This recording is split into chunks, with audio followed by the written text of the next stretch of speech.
서울 강남구 압구정동의 고급 아파트 단지.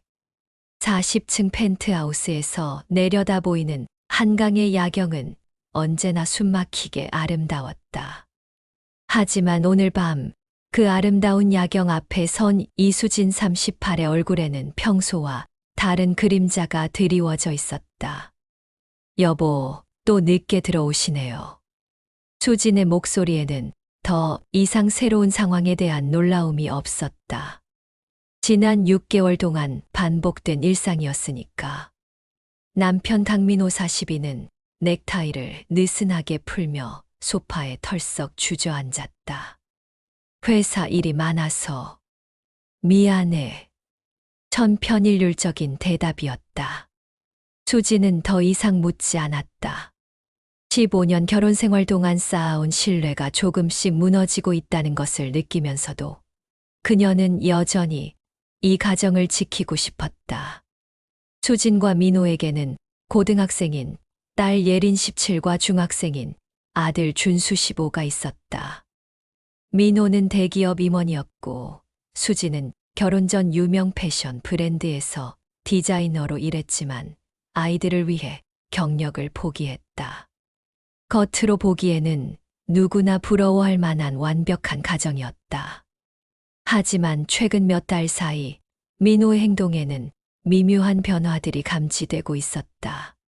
집에 오는 시간이 점점 늦어졌고 주말에도 갑작스러운 출장이나 회식이 잦아졌다. 무엇보다 수진을 바라보는 민호의 눈빛에서 예전의 따뜻함을 찾기 어려워졌다. 다음 날 오후 수진은 오랜만에 친여 동생 이수아 35와 만나기로 했다. 수아는 수진보다 3살 어리지만 어릴 때부터 더 적극적이고 당찬 성격이었다. 결혼하지 않고 자신만의 인테리어 디자인 회사를 운영하며 성공적인 커리어를 쌓고 있었다. 언니, 얼굴이 많이 상했네. 무슨 일 있어? 청담동의 고급 카페에서 만난 수아는 첫마디부터 수진의 상태를 걱정했다. 수진은 괜찮다며 웃어 보였지만 자매 사이의 깊은 유대감 앞에서는 거짓말이 통하지 않았다. 민호 오빠 요즘 어때? 너무 바쁘다고 연락도 잘 안 되던데. 수아의 말에 수진은 고개를 들었다. 언제부터 수아가 민호와 따로 연락을 주고받았는지 궁금했지만 별다른 의미 부여를 하지 않았다. 민호와 수아는 결혼 초기부터 서로를 편하게 여기는 사이였으니까. 그래. 회사 일로 스트레스를 많이 받는 것 같아. 집에 와서도 말수가 줄었고, 오빠도 참 힘들겠다. 나중에 시간 될 때 같이 식사라도 하자고 전해줘. 그날 밤 수지는 민호에게 수아의 안부를 전했다. 그런데 민호의 반응이 이상했다. 잠깐 당황하는 듯한 표정을 보인 것이다. 수아가, 아, 그래. 나중에 시간 되면. 민호는 얼버무리며 화제를 다른 곳으로 돌렸다. 그 순간 수진의 마음 한구석에 작은 의심의 씨앗이 심어졌다. 2주 후 어느 토요일 오후 수진은 예상치 못한 상황과 마주하게 되었다. 아이들과 함께 강남역 근처에서 쇼핑을 하던 중 우연히 한 고급 레스토랑 앞을 지나가게 되었다. 그리고 그곳에서 믿을 수 없는 광경을 목격했다. 창가 자리에 앉아 다정하게 대화를 나누고 있는 두 사람. 한 명은 분명히 민호였고 다른 한 명은 엄마, 저기 아빠 아니야? 예린이 먼저 알아챘다. 수진의 심장이 쿵 하고 떨어지는 느낌이었다. 민호 맞은편에 앉아있는 여자는 등을 보이고 있어서 얼굴은 보이지 않았지만 그 실루엣이 묘하게 익숙했다. 엄마. 준수가 수진의 팔을 흔들었지만 수진은 그 자리에서 움직일 수가 없었다. 그때 레스토랑 안의 여자가 고개를 돌렸다. 그리고 수진은 자신의 눈을 의심했다. 그 여자는 바로 수아였다.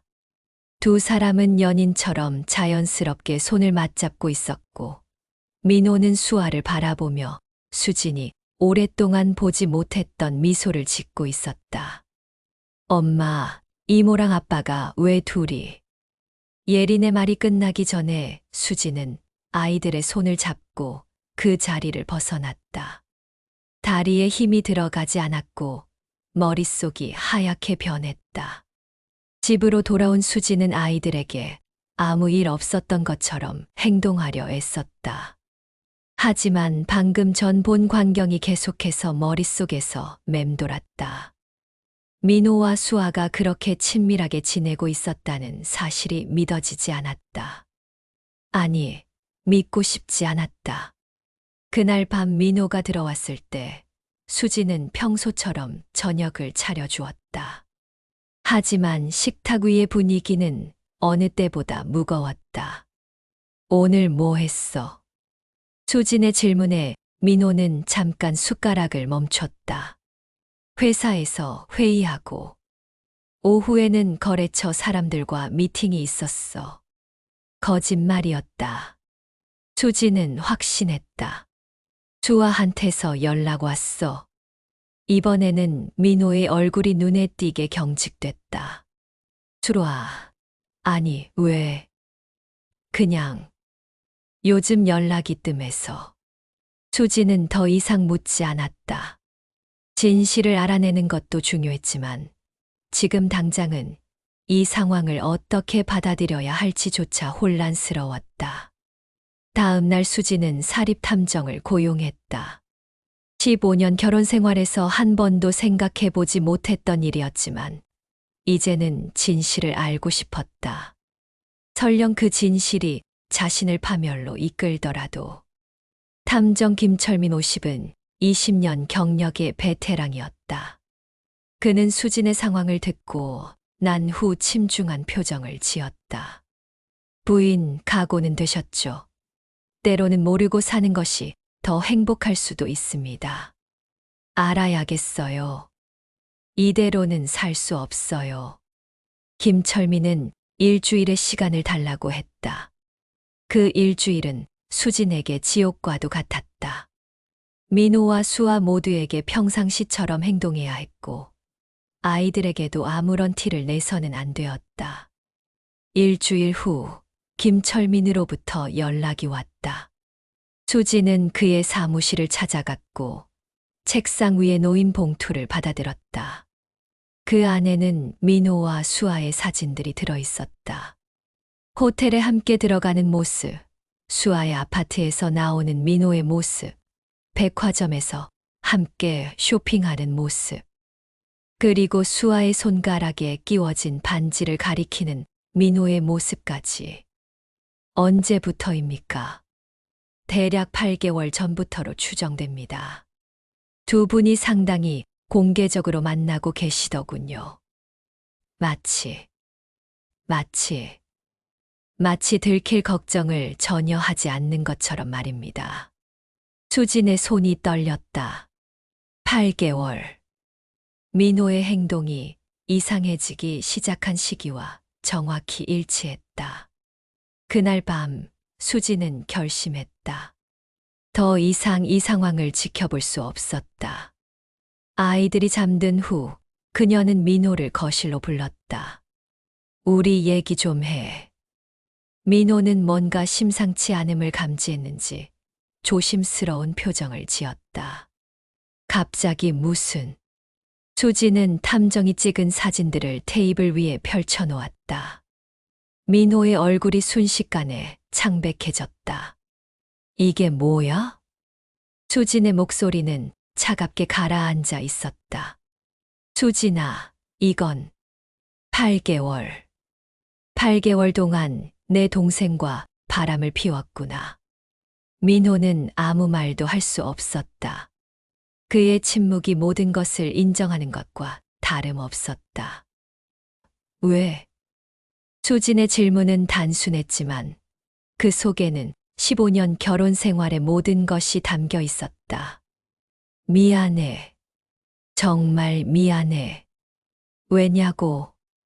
수진의 목소리가 높아졌다.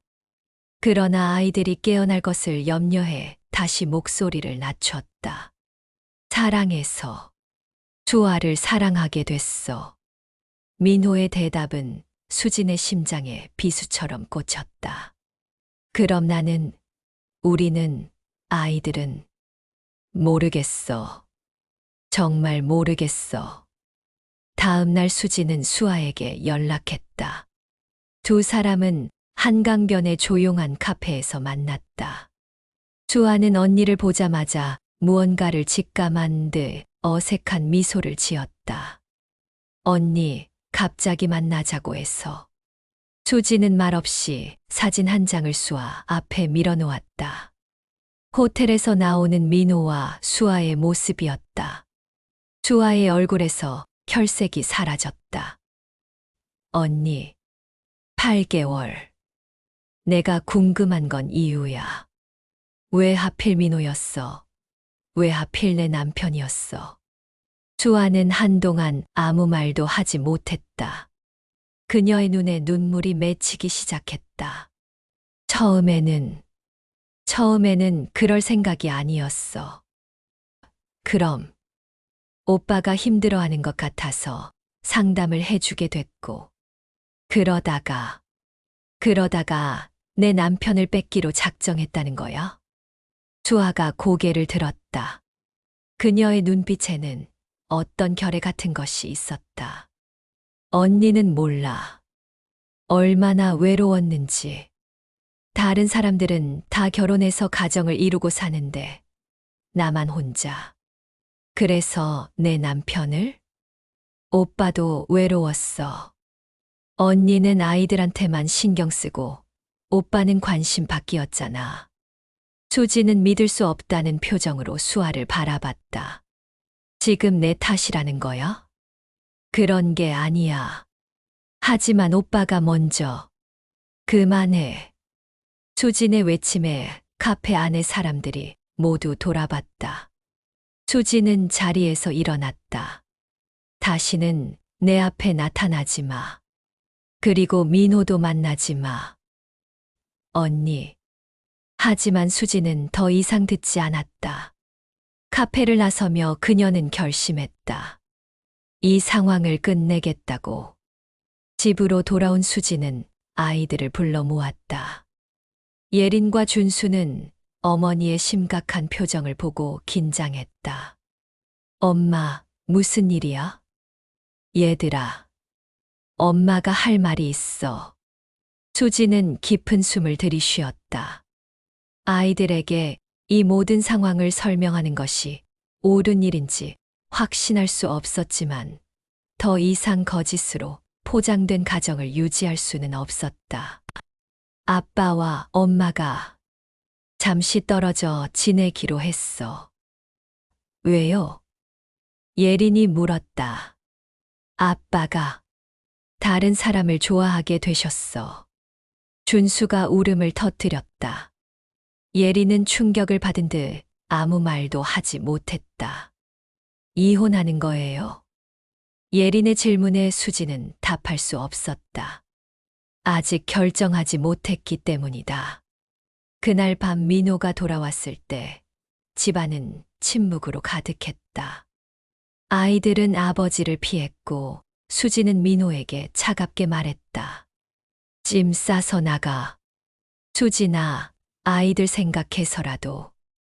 아이들은 이미 알고 있어. 내가 누구랑 바람 피웠는지도. 민호의 얼굴이 새하얗게 변했다. 수아라고 말한 거야? 그래. 내 동생이라고도 했고. 그 순간 예린이 방에서 뛰어나왔다. 아빠, 정말이에요. 이모랑. 예린의 눈에는 배신감과 분노가 가득했다. 민호는 딸을 바라보며 아무 말도 할 수 없었다. 아빠를 믿었는데 어떻게 이모랑. 예린은 울면서 다시 방으로 뛰어갔다. 준수도 따라서 방으로 들어갔다. 봐. 이게 내가 원했던 거야? 수진의 목소리에는 분노와 절망이 뒤섞여 있었다. 민호는 결국 그날 밤 집을 나갔다. 민호가 집을 나간 후 일주일이 지났다. 수진은 아이들을 돌보며 이혼 전문 변호사와 상담을 받았다. 15년 결혼 생활의 재산을 정리하는 것은 생각보다 복잡한 일이었다. 부인께서 전업주부셨다면 위자료와 재산 분할에서 유리한 위치에 있습니다. 특히 상대방의 불륜이 명확하게 입증되는 상황이니까요. 변호사 조미란 45의 말을 들으며 수진은 복잡한 심경이었다. 법적으로는 자신이 유리할지 모르지만 감정적으로는 모든 것이 무너진 기분이었다. 그런데 더 큰 문제가 생겼다. 수아가 임신했다는 소식이었다. 민호에게서 온 문자였다. 수아가 임신했어. 3개월째야. 이제 정말 돌이킬 수 없게 됐어. 미안해. 수지는 휴대폰을 바닥에 내던졌다. 화면이 산산조각 났지만 그녀의 마음보다는 덜 부서진 것 같았다. 수지는 더 이상 당하고만 있을 수 없다고 생각했다. 민호와 수아가 행복하게 지낼 수는 없었다. 그들이 저지른 배신에 대한 대가를 치러야 했다. 먼저 수지는 민호의 회사에 익명으로 제보를 했다. 임원이 회사 예산으로 불륜 상대와 만났던 기록들을 모두 정리해서 말이다. 고급 호텔, 해외 출장 시의 동반 여행, 회사 법인카드로 결제한 선물들까지. 며칠 후 민호는 회사에서 징계를 받았다. 좌천은 물론이고 승진 누락까지 확정됐다.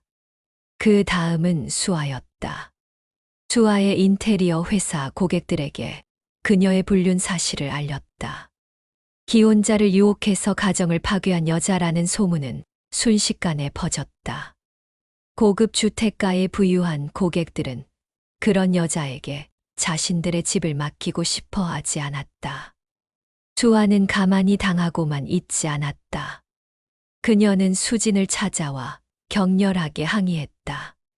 언니, 이게 뭐야? 내 인생을 망치려는 거야. 너희들이 내 인생을 먼저 망쳤잖아. 나도 사랑할 권리가 있어. 내 남편을 사랑할 권리는 없어.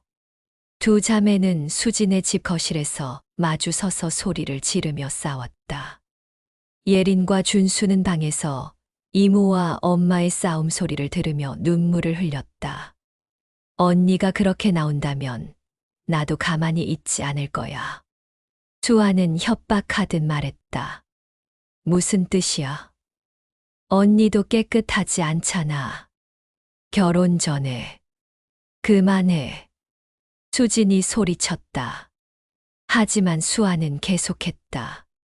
결혼 전에 다른 남자와 동거했던 것, 민호 오빠가 알까? 수진의 얼굴이 창백해졌다. 그것은 아무도 모르는 비밀이었다. 수아만이 알고 있었던.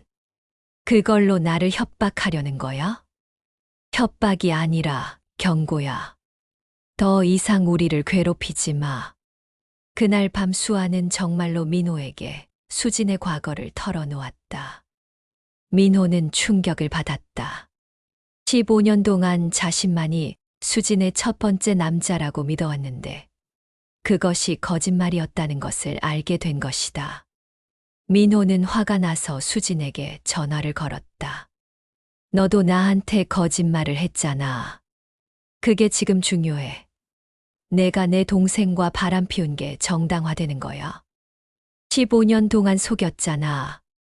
과거의 일이야. 하지만 넌 지금 현재 진행형으로 나를 배신했어. 두 사람의 통화는 서로를 비난하는 것으로 끝났다. 이제 더 이상 화해의 여지는 없어 보였다. 이 모든 혼란 속에서 가장 고통받는 것은 아이들이었다. 예리는 아버지와 이모에 대한 분노로 가득했고, 준수는 가족이 해체되는 것에 대한 두려움으로 밤마다 악몽을 꾸었다. 엄마, 우리 이사 가자. 어느 날 예린이 말했다. 다른 동네로, 아무도 우리를 모르는 곳으로. 수지는 딸의 제안을 진지하게 고려했다. 이 동네에서는 이미 소문이 너무 많이 퍼져 있었다. 학교 학부모들까지 수진의 상황을 알고 있었고, 아이들도 친구들 사이에서 기이한 시선을 받고 있었다. 준수야, 너는 어떻게 생각해? 엄마가 행복한 곳이면 어디든지 좋아요. 아들의 말에 수지는 눈물이 났다. 이 모든 상황에서 아이들만이 자신의 편에 서 있었다. 수지는 변호사와 상의해서 이혼 절차를 본격적으로 진행하기로 했다. 재산 분할과 위자료, 그리고 아이들의 양육권까지 모든 것을 정리해야 했다. 민호는 수아와 함께 새로운 아파트를 구했다. 수아의 임신이 안정기에 접어들면서 두 사람은 결혼 계획도 세우고 있었다. 우리도 새로 시작하자. 수지는 아이들에게 말했다. 엄마가 다시 일을 시작할 거야. 예전에 했던 패션 디자인 일로. 예린이 놀란 표정을 지었다.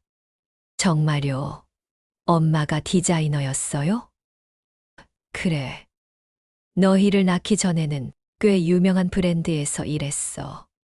수지는 15년 만에 처음으로 미래에 대한 희망을 품기 시작했다. 수진이 예상하지 못했던 지원군이 나타났다. 민호의 어머니, 즉 수진의 시어머니, 김순자 68였다. 수진아, 미안하다. 순자는 수진을 찾아와 눈물을 흘리며 사과했다. 우리 민호가 정말 못된 짓을 했구나. 어떻게 처제하고. 순자는 아들의 행동을 도저히 용서할 수 없다고 했다. 특히 수아가 임신했다는 소식을 듣고는 더욱 분노했다. 내가 도와줄게. 이혼 재판에서도 내 편에 서겠어. 시어머니의 지지는 수진에게 큰 힘이 되었다. 민호 측에서는 어머니까지 적으로 돌린 셈이었다. 임신 6개월에 접어든 수아에게 문제가 생겼다. 스트레스로 인한 합병증이었다.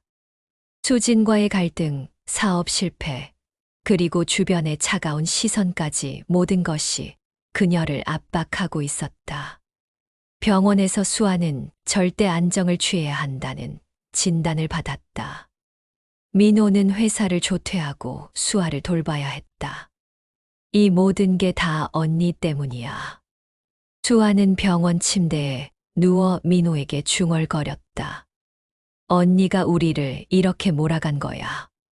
하지만 민호는 더 이상 수진을 탓할 수 없었다. 잘못을 저지른 것은 자신들이었으니까. 수진은 새로운 일자리를 구하기 위해 포트폴리오를 준비하고 있었다. 15년의 공백이 있었지만 예전의 실력은 여전했다. 몇몇 패션 회사에서 긍정적인 반응을 보였다. 그런데 어느 날 수아가 갑자기 수진을 찾아왔다. 임신으로 인해 살이 많이 찐 모습이었지만 그녀의 눈에는 여전히 저기가 서려 있었다. 언니, 이제 그만해. 뭘? 민호 오빠 회사에 제보한 것도, 내 사업 망가뜨린 것도. 이제 그만하라고. 아직 시작도 안 했는데. 수진의 차가운 반응에 수아는 당황했다. 우리 아기가 위험해. 스트레스 때문에. 그게 내 책임이야? 언니야. 우리는 자매잖아. 자매는 서로의 남편을 빼앗지 않아. 수아는 울먹이며 돌아섰다. 그 순간 수지는 묘한 쾌감을 느꼈다. 복수가 달콤하다는 것을 처음 알았다. 민호는 점점 자신의 선택을 후회하기 시작했다. 수아는 임신으로 인해 예민해져 있었고 회사에서의 입지도 완전히 무너졌다.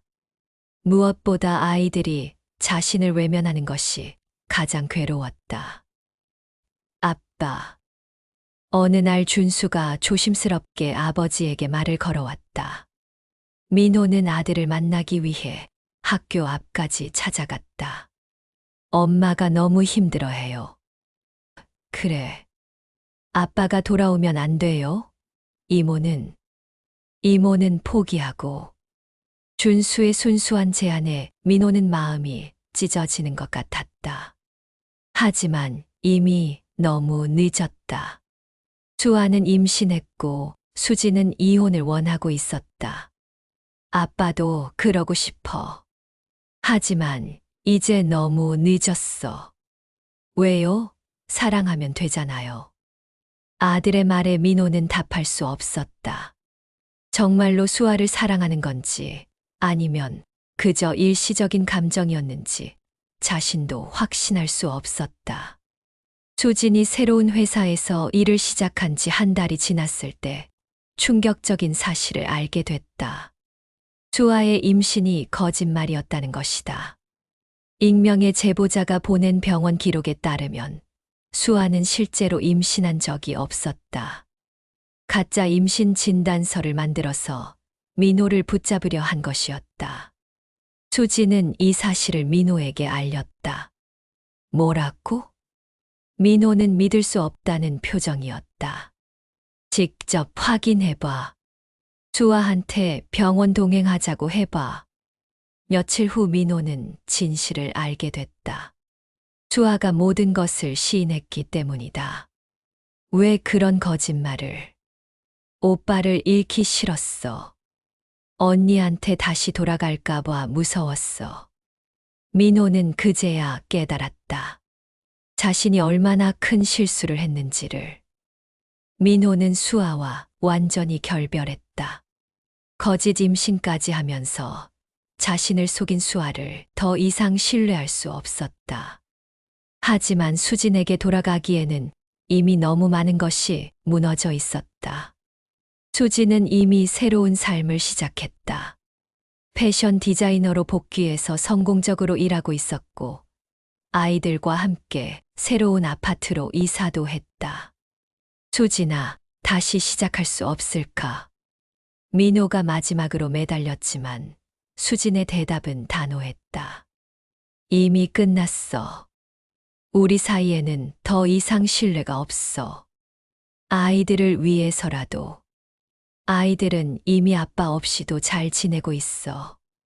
실제로 예린과 준수는 처음에는 힘들어했지만 시간이 지나면서 새로운 환경에 적응했다.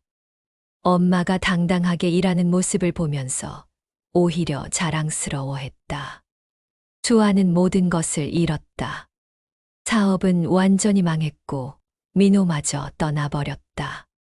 거짓 임신 사실까지 알려지면서 그녀는 완전히 사회적으로 매장되었다. 친구들도 하나둘 등을 돌렸고 가족들마저 그녀를 원망했다. 특히 부모님은 딸이 언니의 남편을 빼앗으려 했다는 사실에 충격을 받았다. 수아야, 너는 더 이상 우리 딸이 아니다. 아버지의 냉정한 선언에 수아는 무릎을 꿇고 울었지만 이미 돌이킬 수 없었다. 수진의 삶에 새로운 인물이 등장했다. 같은 회사의 부장인 박재훈 43이었다.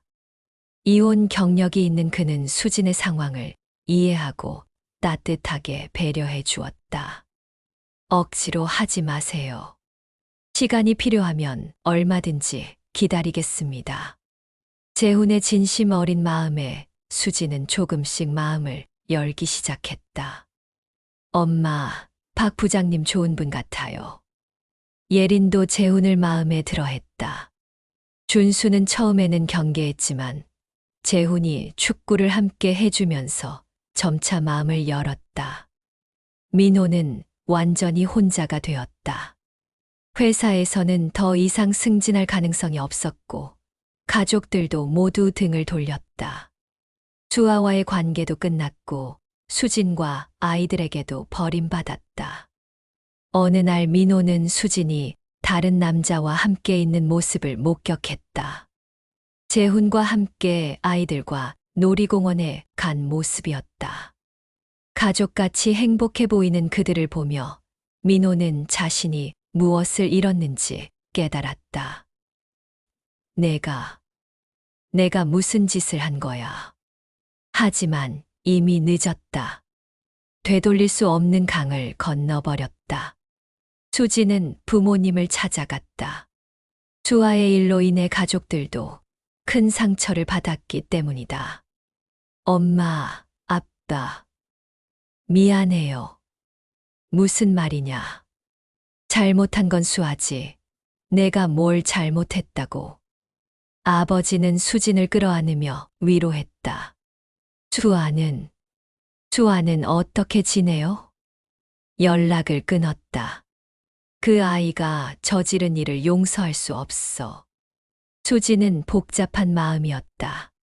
수아에 대한 분노는 여전했지만 동시에 동생에 대한 연민도 있었다.